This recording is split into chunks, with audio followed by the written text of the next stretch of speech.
Well, celebrating is important. And sometimes for Unitarian Universalists, we forget that joy is a value. Um, so if it's really a value of ours, it's important to bring it into life. And celebrating is a really important piece of that. And we want to live in beloved community. And how cool is it to be together and enjoy each other's company and enjoy something great that has just happened? It's really important to celebrate. So sometimes it's an obvious big win. 150th anniversary of something is something to be celebrated. Um, what I find in congregations too, though, what tends to be, what congregations tend to forget is once they've achieved a big accomplishment, they're so happy that it's done and they've checked that box. And, we're very good at moving on from one thing to the next in our United States culture, our dominant culture, that we have checked that box and we're ready to move on to the next thing. And we forget that we just did something really cool. And doing something in beloved community is never easy. And so if we've achieved some big goal, it's really important to celebrate it. Another reason to celebrate is that in the celebration, we can remind ourselves of our story. So why did we do that big thing? What decisions did we make that led us to that big thing?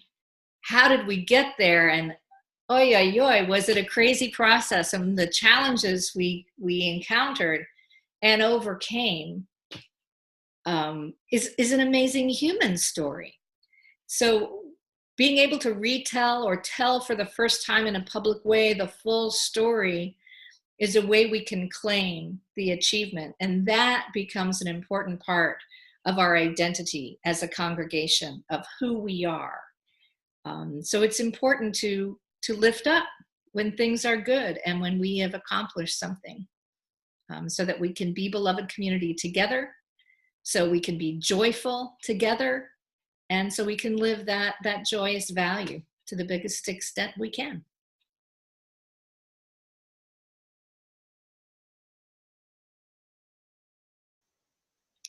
So, we're very good at, once we realize what our mission and vision are, and we are ready to then get to a strategic plan of putting things in place so that we have incremental goals that we will reach on a yearly basis to see our long range plan come to life. Once we've done all that work, we're very good at being strategic in that. But what is wrong with putting into your strategic plan places of celebration? So if you want to achieve a certain goal by year 3, are you also looking at, and what are we going to, once we've achieved that goal, how are we going to celebrate it? How are we going to acknowledge that we reached this milestone? So what's wrong with actually putting joyous celebrations into a strategic plan? There's nothing wrong with that. I often say that we can learn a lot about a congregation by looking at their documents to see where their values are reflected in their documents. A budget, I can tell you a congregation's values very often by looking at their budget, where they put their money. So why not put that in a strategic plan? You can see our values of joy and celebrating being in community together because we put those celebrations into our strategic plan, because that's a big piece of achieving a goal, is being able to celebrate that goal and being able to say who got us there, because it's never the board that started it. It's never the board that ended it. It's the boards all the way through and way beyond the board, all of these different people in the congregation that helped create and achieve this goal. And because of that, it's through our celebrations that we really understand what beloved community looks like. But it's only by reminding ourselves that we already know what beloved community looks like that we can take it to the next level and create the next vision of the newest version of that beloved.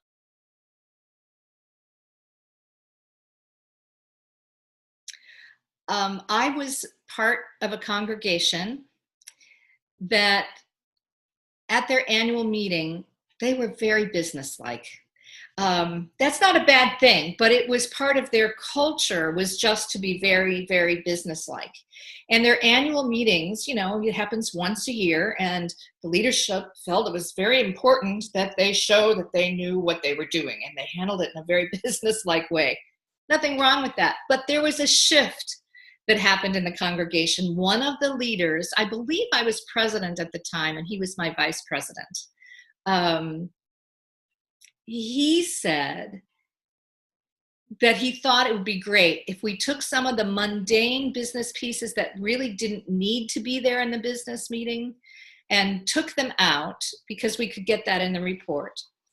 And we also needed time for the votes to be tallied at the annual meeting. So there was like this time to fill that they handled with more talking heads. So we took the talking heads out and put in a piece of appreciation.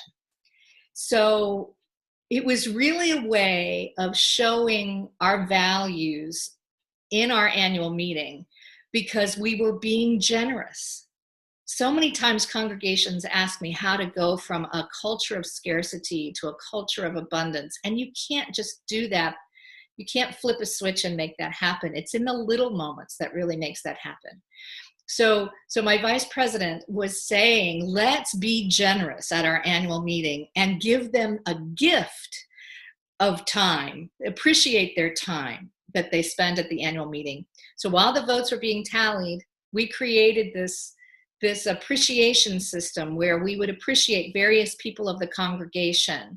I think we came up with categories, but there was the unsung hero, there was and we gave little plaques for those congregants that went beyond and above the call, or those congregants who maybe they didn't go above and beyond, but they were always there. You could always count on them.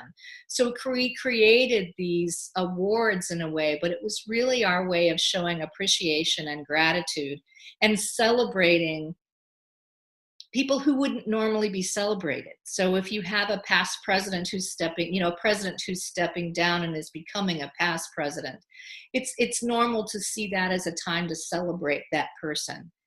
But your people that are always there, that make up the backbone of your congregation, how can we find ways to celebrate them and be generous to them for all of the ways they have been generous to the congregation? It's another way that we are celebrating who we are and what we can become by appreciating the people that make us who we are and being generous to them as they have been so generous to us.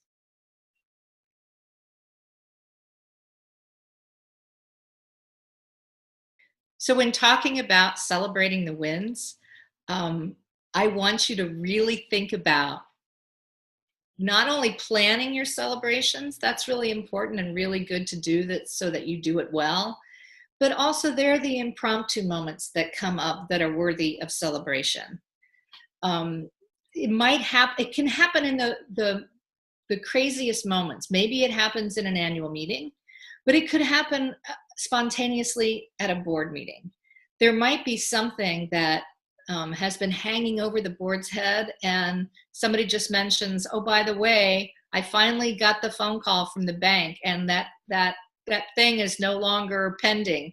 That might be a moment of celebration. If it's been going on for months, and I'm speaking from personal experience, as a board president, we had this bank that wouldn't return our phone calls. So we just never knew where we stood. So if I look back at a board meeting, I wish I had dropped everything and just put on some music to dance for just a couple minutes to celebrate that one thing that has been hanging over our head is no longer there. I mean, if joy is a Unitarian Universalist value, we need to have that joy in our heart all the time. So when a moment comes up that is worthy of celebration, let's do it. Let's celebrate right then and there, dropping everything, getting rid of our planned agenda just for a moment because the moment is right. That's worthy of worship. So let's do it.